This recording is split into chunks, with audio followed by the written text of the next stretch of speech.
খাবলৈ নাপায় বেমাৰী হোৱা নাই অসমৰ যুৱ প্ৰজন্ম খাইহে ৰোগীয়া হৈছে।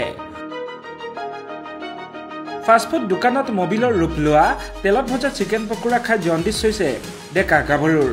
নুডলছ অথবা আন ফাষ্টফুডে অসমৰ এটা প্ৰজন্মকে কোঙা কৰি পেলাইছে। গুৱাহাটী, নগাঁও আৰু যোৰহাটৰ ব্যৱসায়ী আমাৰ ওচৰত গোপনীয়তাৰ ভিত্তিত প্ৰকাশ কৰা তথ্যত ফাদিল হৈছে ভয়ংকৰ দিশ। প্ৰকাশ কৰা মতে ব্যৱসায়িক লাভৰ বাবে তেওঁলোকে ব্যৱহাৰ কৰে সাধাৰণতে চাকি জ্বলোৱাত ব্যৱহৃত মিঠাতেল। আজিকালি তেওঁলোকে কম দামী পাম অইলো ব্যৱহাৰ কৰিবলৈ লৈছে। সেইবোৰো কিন্তু এদিন ব্যৱহাৰৰ পিছত পেলাই নিদিয়ে। সোমবাৰে তেল ঢলাৰ পিছত কেৰাহী শনিবাৰেহে ধোৱা হয়। গোটেই সপ্তাহটো পুৰণি তেলৰ ওপৰতে নতুন তেল তেওঁলোকে ঢালি থাকে।